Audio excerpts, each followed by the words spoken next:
Hello students, online class में आपका स्वागत है। आज का जो मेरा टॉपिक है स्टूडेंट्स वो है भारत के तटीय मैदान। हम भारत को भौतिक प्रदेशों में बांट रहे थे, भौतिक विभागों में बांट रहे थे। तो आज का जो मेरा टॉपिक रहेगा वो भारत के तटीय मैदान। स्टूडेंट, ये जो टॉपिक है वो बीए थर्ड ईयर की फर्स्ट यूनिट में क्वेश्चन होगा आपसे। भारत के भौतिक प्रदेशों में, भारत को भौतिक प्रदेशों में बांटते हुए किसी एक प्रदेश का विस्तार से वर्णन। इसी प्रकार ये एमए फाइनल ज्योग्राफी का जो 5वां पेपर है उसमें भी ये क्वेश्चन आता है और हर साल आ रहा है कि भारत को भौतिक प्रदेशों में बांटते हुए किसी एक प्रदेश का वर्णन कीजिए। तो लास्ट की क्लास में मैंने आपको बताया था कि भारत को 5 भौतिक प्रदेशों में बांटा गया है। फिर से मैं आपको थोड़ा सा वापिस बता दूं कि भारत को 5 भौतिक प्रदेशों में बांटा है। पहला हिमालय पर्वतमाला, दूसरा जो प्रदेश है वो उत्तर भारत का विशाल मैदान है, फिर है प्रायद्वीपीय पठारी प्रदेश, और चौथा पार्ट था जो आज हम करेंगे भारत के तटीय मैदान, और इसके बाद 5वां पार्ट है द्वीप समूह, वो हम अगली क्लास में करते हैं। तो आज हम बात कर लेते हैं भारत के तटीय मैदान की। जो तट है, तट इंडिया में, भारत में 2 प्रकार के तट हैं, पूर्वी तट और पश्चिमी तट। कौन कौन से तट? नंबर 1 पूर्वी तट और दूसरे पश्चिमी तट।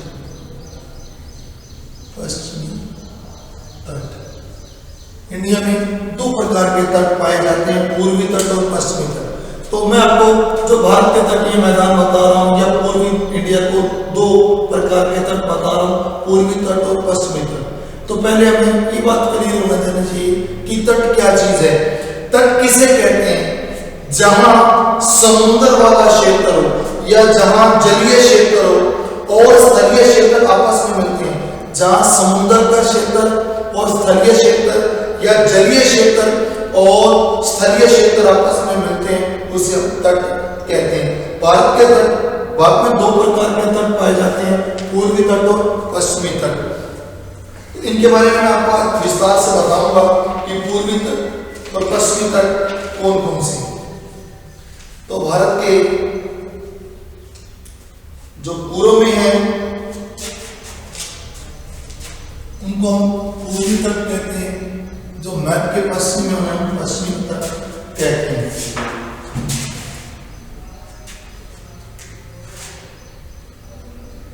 भारत के पूर्वी तट, नंबर 1 भारत के जो पूर्वी तट है उनमें नंबर 1 है तमिलनाडु का तट। तमिलनाडु का तट 1 नंबर पे जो तट है वो तमिलनाडु। हम बात कर रहे हैं भारत के पूर्वी तटों की, तो तमिलनाडु का तट जिसे हम कोरोमंडल तट कहते हैं, कोरोमंडल तट के नाम से जाना जाता है। जो भारत का दूसरा तट है वो है उड़ीसा का तट। उड़ीसा का तट, इसे हम उत्कल तट के नाम से जानते हैं। उत्कल तट कह सकते हैं आप इसको। तीसरा तट है आंध्र प्लस उड़ीसा का तट।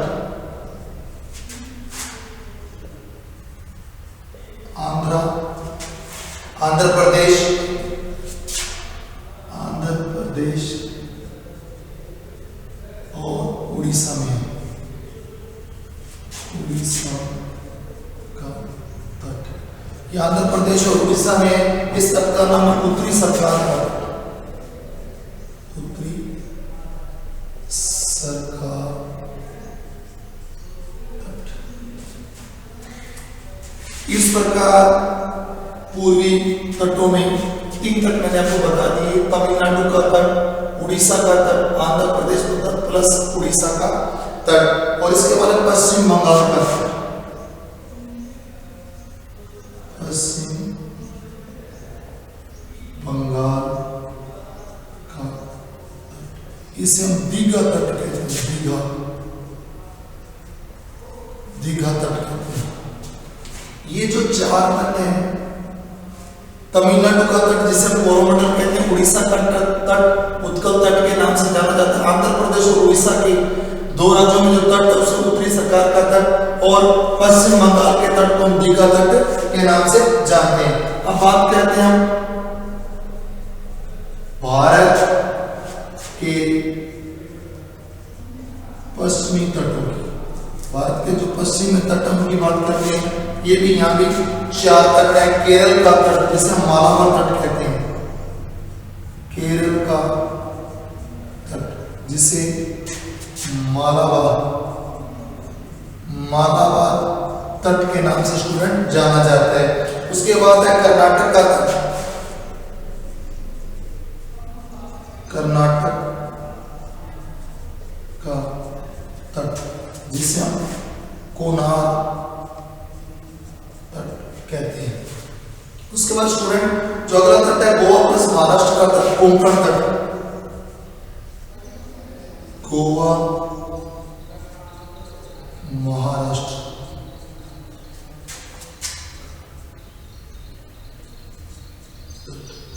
इस तट को हम कोंकण तट कहते हैं, इसे कोंकण तट के नाम से जाना जाता है। और लास्ट जो भारत के पश्चिमी तटों में लास्ट तट गुजरात का तट, काठियावाड़ तट के नाम से जाना जाता है, गुजरात का तट।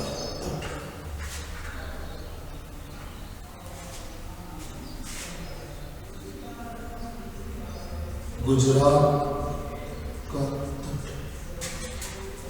ये काठियावाड़ तट के नाम से जाना जाता है। स्टूडेंट मैं आपको बता दूं कि भारत में 2 प्रकार के तट पाए जाते हैं। एक भारत में पूर्वी तट पाए जाते हैं और दूसरा भारत में पश्चिमी तट पाए जाते हैं। तो भारत के पूर्वी तटों की बात करें तो पूर्वी तटों पर हम 4 तट हैं। तमिलनाडु का तट जिसे हम कोरोमंडल के तट के नाम से जानते हैं, उड़ीसा का तट जिसे उत्कल तट के नाम से जाना जाता है, आंध्र प्रदेश और उड़ीसा का तट जिसे हम उत्तरी सरकार के तट के नाम से जानते हैं, पश्चिम बंगाल का तट जिसे हम दीघा तट के नाम से जानते हैं। इस प्रकार ये थे भारत के पूर्वी तट। और अब बात करते हैं भारत के पश्चिमी तट।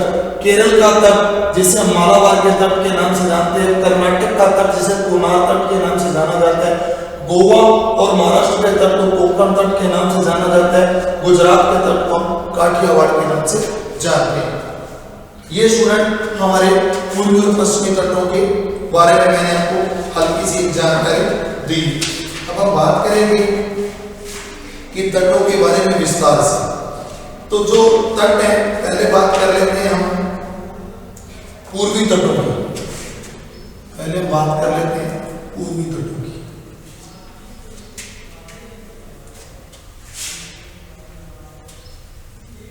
विस्तार से पढ़ेंगे।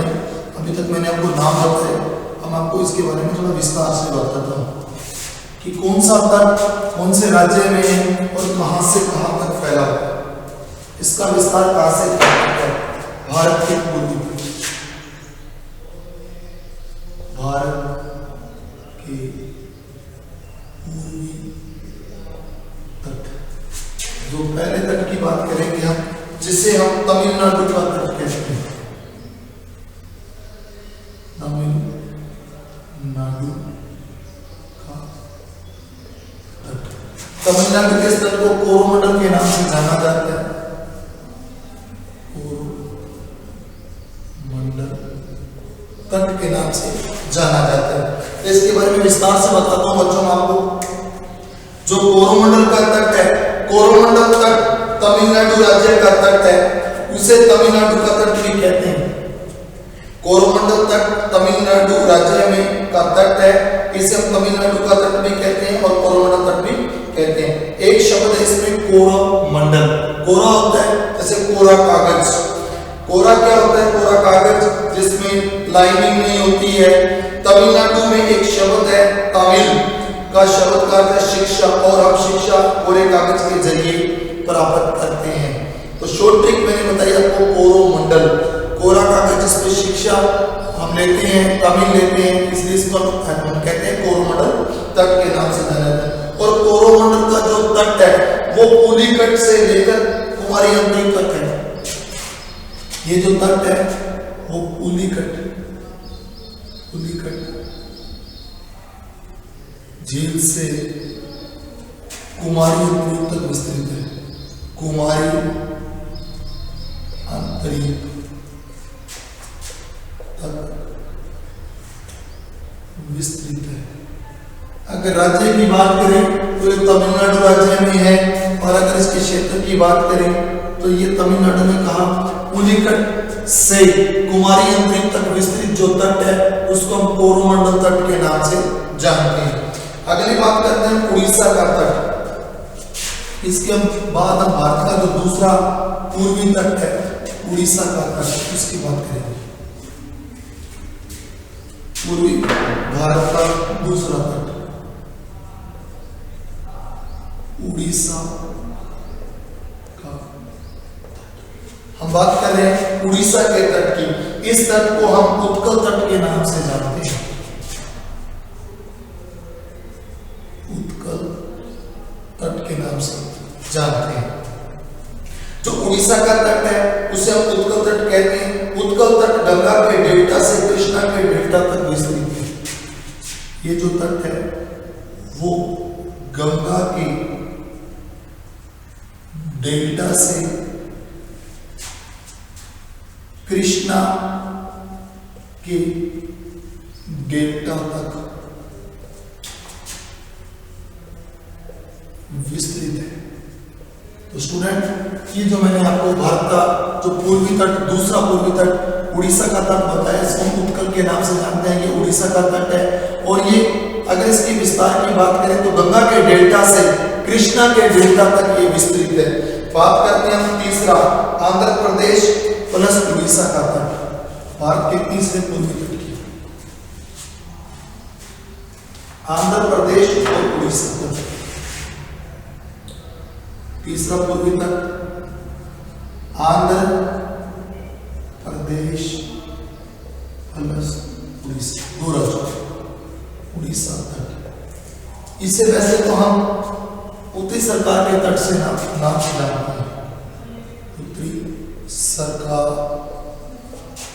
इसका नाम है।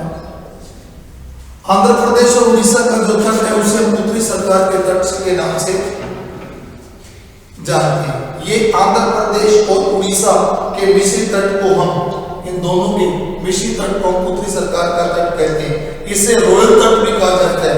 इसे एक और नाम से जाना जाता है रॉयल। इसे रॉयल तट के नाम से भी जाना जाता है। तो मैंने जैसा कि आपको बताया कि ये दो राज्यों का मिश्रित तट है, इसलिए हम इसे रॉयल तट या उत्तरी सरकार का तट कहते हैं। ये आंध्र प्रदेश तट से पुलिकट झील तक फैला है। ये आंध्र प्रदेश से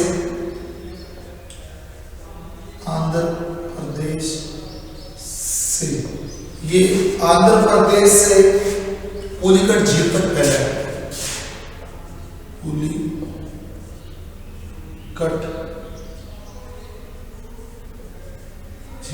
पुलिकट झील तक फैला है।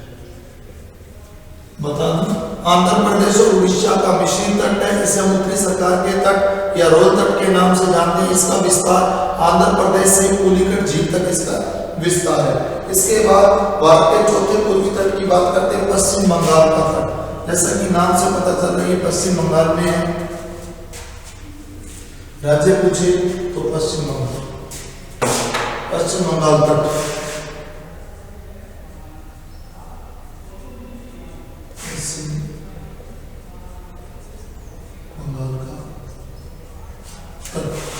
पश्चिम बंगाल राज्य का जो तट है इसे दीघा तट कहते हैं। दीघा तट के नाम से जाना जाता है। पश्चिमी बंगाल के तट को दीघा तट के नाम से जाना जाता है। ये तो हो गए बच्चा हमारे भारत के पूर्वी तटों की बात। अब हम बात करेंगे भारत के पश्चिमी तटों की। भारत के जो पश्चिम दिशा में ये भी चार प्रकार के तट है। चार तट है पश्चिम दिशा में। पहला केरल,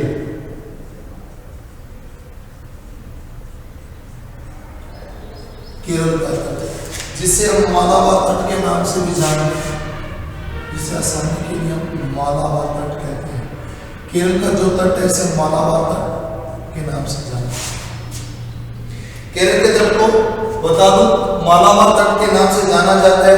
मालाबार तट मैंगलोर से कुमारी अंतरिक्ष तक है। मालाबार तट मैंगलोर से कुमारी अंतरिक्ष तक विस्तृत है। मालाबार जो तट है वो कहां से कहां, मैंगलोर से कुमारी अंतरिक्ष तक विस्तृत है। इसके बाद आ जाता है कर्नाटक का तट। कर्नाटक का जो तट है इसे कोनार तट, कर्नाटक के तट को कोनार के तट के नाम से जाना जाता है। कोनार तट के नाम से जाना जाता है। कर्नाटक का जो तट है उसे कोनार का तट कहते हैं, इसी नाम से जाना जाता है। कोनार का तट जो फैला हुआ है वो गोवा से मैंगलोर तक, इसका जो गोवा से मैंगलोर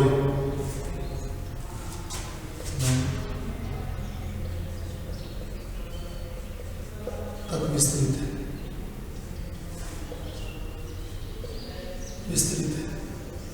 तो स्टूडेंट, कर्नाटक का जो तट है उसे कोनार तट के नाम से जानते हैं और ये गोवा से लेकर मैंगलोर तक विस्तृत है। इसके बाद भारत के पश्चिमी तटों में जो तीसरा तट है वो गोवा और महाराष्ट्र का तट है। दो राज्यों का, गोवा प्लस महाराष्ट्र,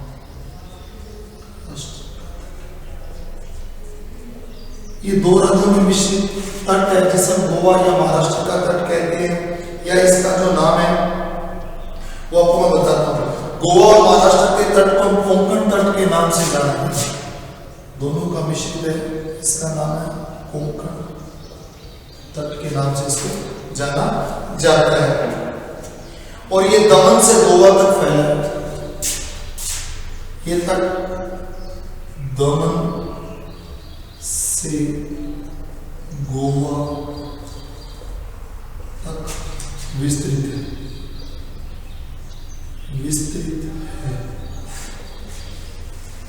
ये जो गोवा प्लस महाराष्ट्र का तट है उसे कोंकण तट के नाम से जानते हैं और ये दमन से गोवा तक विस्तृत है। अब हम बात करेंगे लास्ट गुजरात का तट। नाम से पता चल रहा है गुजरात राज्य का तट, इसे हम काठियावाड़ के नाम से जानते हैं। काठियावाड़, इस तट को काठियावाड़ तट कहा जाता है।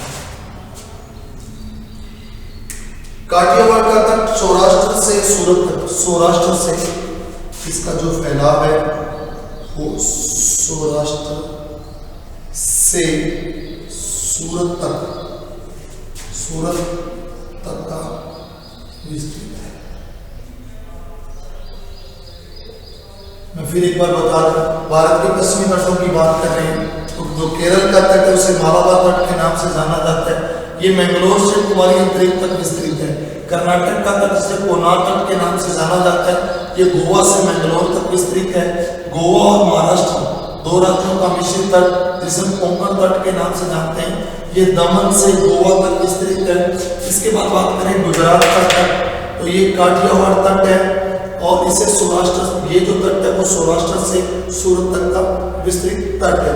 इस प्रकार हमने आपको आज स्टूडेंट्स, मैंने आपको आज ये बताया कि भारत में दो प्रकार के तट हैं।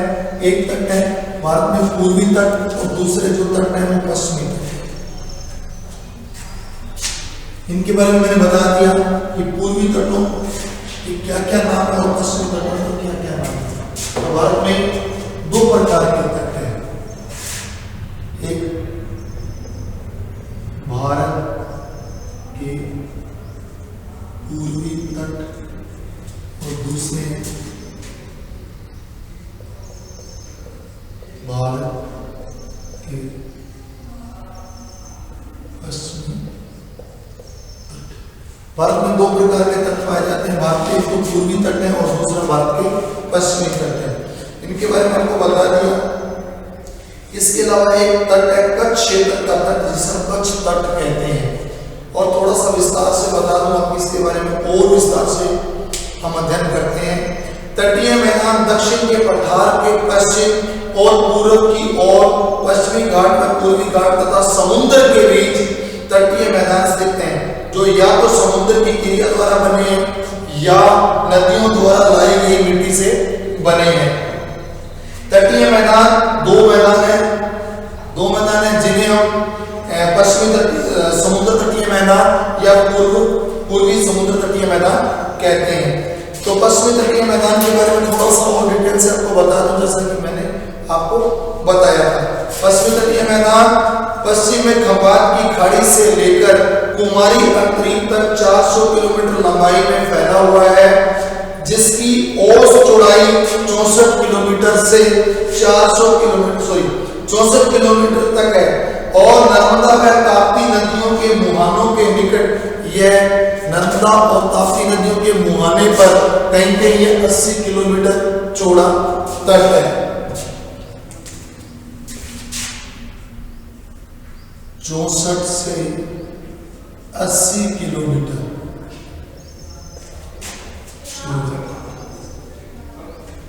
तट है। तो इसके बाद और बताता हूं, इस मैदान में नदियां छोटी व तीव्रगामी हैं, अतः वर्षा का जल व्यर्थ बहकर समुद्र में चला जाता है और तीव्रगामी होने से मिट्टी भी इसके द्वारा अधिक नहीं जमती है। दक्षिणी भाग में लंबे और संकरे अनूप पाए जाते हैं, जो नदियों के मुहाने पर बालू के जम जाने से बने हैं। तो आपको बता दूं, दक्षिणी भाग में लंबे क्या पाए जाते हैं, संकरे अनूप पाए जाते हैं, जो नदियों के मुहाने पर बालू के द्वारा बने होते हैं। अनूप नदियों के मुहाने पर बालू के द्वारा बने रेत के, जिसे हम अनूप कहते हैं। इन्हें कयाल भी कहते हैं, जिनके सैकड़ों किलोमीटर तक नावें चलती हैं। इसमें क्या सैकड़ों किलोमीटर तक नावें चलती हैं। कोचीन बंदरगाह ऐसे ही अनूप पर स्थित है। जो भारत का कोचीन बंदरगाह है वो इसी पर स्थित है। इन अनूपों में मछलियां भी पकड़ी जाती हैं। पश्चिमी मैदान उत्तर की ओर चौड़ा होकर नर्मदा ताप्ती का मैदान बनाते हुए गुजरात तक चला गया। सौराष्ट्र के तटीय मैदान तथा कच्छ अवशिष्ट मैदान के मुख्य उदाहरण है। इस मैदान के उत्तरी भाग को कोंकण और दक्षिणी भाग को मालाबार कहते हैं। इसके उत्तरी भाग को हम कोंकण और दक्षिणी भाग को मालाबार कहते हैं। यहाँ उपजाऊ मिट्टी, उत्तम जलवायु, चावल उत्पादन से अधिक जनसंख्या पाई जाती है। यहाँ जो मिट्टी है वो उपजाऊ पाई जाती है, इस एरिया में चावल पैदा होता है और इसलिए यहाँ भारी जनसंख्या का जमाव देखने को मिलता है। इसके बाद मैं आपको कुछ और चीजें बताता हूँ कि क्षेत्र की प्रमुख नदियां जैसे माही, साबरमती, नर्मदा, बाबर, शतरंगी है तथा प्रमुख बंदरगाह कोचीन, बड़ौच, सूरत, इसके अलावा दमन, मारवा, गोवा, पंजीम और बेंगलोर, कालीकट, त्रिवेंद्रम और बंबई है। अरब से आने वाले मानसून हवाएं पश्चिमी घाट से टकराकर क्या करती है, अरब से आने वाली जो हवाएं हैं वो पश्चिमी घाट से टकराकर खूब वर्षा करती हैं, जो भारतीय दृष्टि से बहुत महत्वपूर्ण है। और वर्षा का जो औसत होता है वो करीब 200 सेंटीमीटर, यहाँ करीब 200। अरब सागर से जो हवाएं आती हैं वो पश्चिमी घाट से टकराकर करीब 200 सेंटीमीटर बरसात करती हैं, जो भारतीय दृष्टि से मैंने आपको जैसे बताया बहुत ही इंपॉर्टेंट है। यहाँ कपास, तंबाकू, रबड़, कपास, तंबाकू, रबर, कपास, तंबाकू, रबर, ये फसलें बहुत इंपॉर्टेंट फसलें जो भारतीय दृष्टि से होती हैं। इसमें आपको फिर बता दूं कि यहाँ कपास, तंबाकू, रबर, नारियल, काली मिर्च, यहाँ आपको नारियल भी मिलेगा, नारियल, काली मिर्च, काजू, चावल तो यहाँ होता ही है। यहाँ महत्वपूर्ण जो फसलें की बरसात अच्छी होती है तो कपास, तंबाकू, रबर, नारियल, काली मिर्च, काजू, कॉफी, चाय,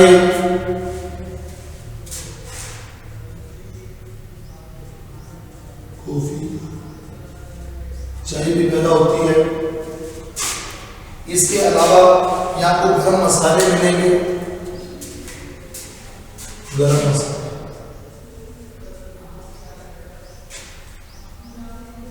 गरम मसाले। तो स्टूडेंट यहाँ बात भी बता दूं आपको, अरब सागर से आने वाली जो हवाएं हैं वो तट के साथ टकराकर बरसात लगाती हैं और बरसात का जो एरिया बता दूं 200 सेंटीमीटर बरसात होती है।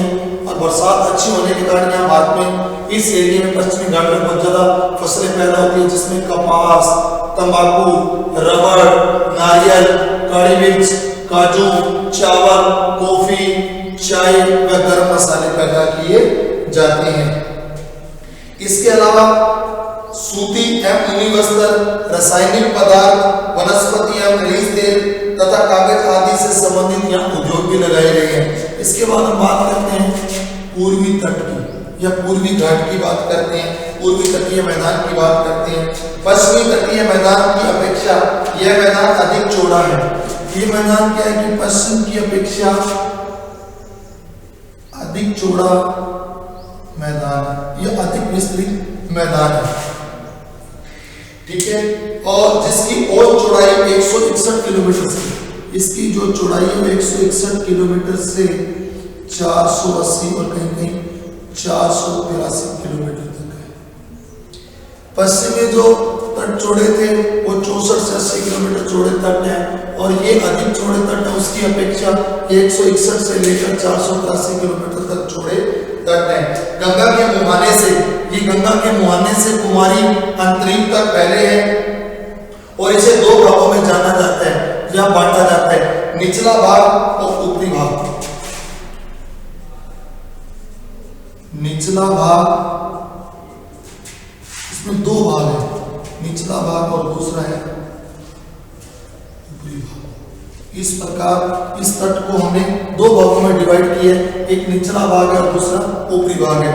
ये काफी चौड़े तट है और इसकी चौड़ाई जैसे मैंने आपको बताई ये पश्चिम की अपेक्षा ज्यादा चौड़ा तट है, 161 से 483 किलोमीटर तक चौड़े तट है। इसके बारे में बता दूं, निचला भाग इसे नदियों का डेल्टा नहीं कहते हैं, नदियों का डेल्टा, ये नदियों का डेल्टा ही भाग है। और दूसरा ऊपरी भाग जो अधिकांश नदियों से के ऊपरी मार्ग है। निचला भाग पूर्णतः महानदी, गोदावरी, कृष्णा और कावेरी नदियों द्वारा लाई गई। जो निचला भाग है वो किससे बना है? जो अधिकांश है ऊपरी भाग, जो अधिकांश नदियों के ऊपरी भाग है और निचला भाग पूर्णतः महानदी, गोदावरी, कृष्णा, कावेरी नदियों द्वारा लाई गई कांब मिट्टी से बना है। कृष्णा, कावेरी, महानदी आदि जो नदियों के द्वारा लाई गई मिट्टी है उसी से निचला भाग बना है इसका। और इसके अलावा इसके समुद्र के निकटवर्ती भागों में, समुद्र के जो निकटवर्ती भागों में बालू के ढेरों की लंबी एक श्रृंखला पाई जाती है जो लहरों द्वारा मैदान बन गई है और इन ढेरों से घिसकर चिलिका तथा पुलिकट नामक छिछली झीलें यहाँ पाई जाती हैं। उत्तरी भाग को उत्तरी सरकार या गोलकुंडा और दक्षिणी भाग को कर्नाटक या कोरोमंडल के तट के नाम से जाना जाता है। तो बच्चों प्रायद्वीप, विशाखापट्टनम, मद्रास, मछलीपट्टनम आदि इस क्षेत्र के प्रमुख बंदरगाह। यहाँ जो बरसात होती है वो 114 सेंटीमीटर से 150 सेंटीमीटर तक, इस एरिया में जो बरसात होती है वो 114 सेंटीमीटर से 150 सेंटीमीटर तक बरसात होती है। हम बात कर रहे हैं पूर्वी घाट की, तो इसमें भी दो भागों में निचला भाग और ऊपरी भाग। ऊपरी भाग उच्च भाग है और निचला भाग नदियों के द्वारा लाई गई कांब मिट्टी से निर्मित है। यहाँ की बरसात की बात करें तो यहाँ 114 से 150 सेंटीमीटर तक बरसात होती है जो ग्रीष्म व शीतकालीन मानसूनों से होती है। इस भाग की जलवायु समशीतोष्ण है, बहुत इंपॉर्टेंट जलवायु। और यहाँ गन्ना, चावल, कपास, तंबाकू, यहाँ क्या होगा? गन्ना, कपास, तंबाकू, ये जो इंपॉर्टेंट मसले हैं, भारत की इंपॉर्टेंट मसले, गन्ना, कपास, तंबाकू। इसके अलावा यहाँ आपको बता देता हूं, इसके अलावा यहाँ जूट, तिलहन, जूट पैदा होते हैं,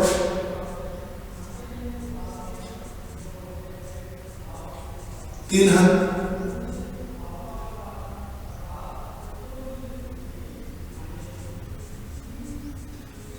क्योंकि बरसात जो है वो 114 से 150 सेंटीमीटर काफी अच्छी बरसात होती है। इस कारण यह बहुत ही भारत की ये उपजाऊ क्षेत्र है और यहाँ भारत की बहुत ही इंपॉर्टेंट फसलें जो आवश्यकता की पूर्ति करती है, जनसंख्या की आवश्यकता की पूर्ति के लिए हमें फसल पैदा करते हैं। उसमें गन्ना, कपास, तंबाकू, जूट, चावल, तिलहन आदि फसलें पैदा की जाती हैं, उपज होती हैं। उद्योग धंधों में सूती वस्त्र उद्योग, तंबाकू, चमड़ा उद्योग, जहाज निर्माण उद्योग यहाँ किया जाता है। भारत में समुद्री मैदानों का आर्थिक महत्व क्या है? अब ये मैंने आपको बता दिया कि भारत में 2 प्रकार के तट हैं, पूर्वी तट और पश्चिमी तट। हमारे को इन तटों का आर्थिक क्या महत्व है ये बताना बड़ा इम्पोर्टेंट है। तटों का भारत में क्या लाभ है? आर्थिक दृष्टि से तट हमारे लिए क्यों इंपॉर्टेंट है ये मैं आपको बता रहा हूं। इसका लास्ट पॉइंट है आर्थिक दृष्टि से समुद्र तटीय मैदानों का आर्थिक महत्व। समुद्र तटीय भागों का आर्थिक महत्व। समुद्र तटीय भागों का जो आर्थिक महत्व क्या है हमारे देश में तो बताता हूं। उपयुक्त जलवायु के कारण यहाँ चावल, उपयुक्त जलवायु के कारण इस प्रदेश में बच्चों चावल, चाय, रबर, नारियल, गर्म मसाले, गन्ना, काली मिर्च आदि बहुत ही इंपॉर्टेंट फसलों की खेती की जाती है। विदेश में जल परिवहन द्वारा आयात निर्यात भी संभव होता है तट के द्वारा। पश्चिमी तट में अरब सागर की मानसूनी हवाएं 150 सेंटीमीटर तक वर्षा करवाती हैं। समुद्र तट के नजदीक होने के कारण यहाँ मद्रास, बंबई, कोची, कालीकट, बेंगलोर जैसे बंदरगाह स्थित हैं, जिससे भारत दूसरे देशों के साथ क्या करता है? आयात निर्यात करता है। तो बच्चों आज का जो मेरा टॉपिक था वो भारत के तटीय मैदान। आशा करता हूँ कि आप लोगों को समझ आया होगा। अगर स्टूडेंट इस पार्ट में, इस भारत के तटीय मैदान जो पार्ट मैंने करवाया, इसमें कोई डाउट हो तो हम नेक्स्ट क्लास में वो डाउट्स क्लियर करेंगे। तो तब तक के लिए नमस्ते, खुदा हाफिज़, हमेशा खुश रहें।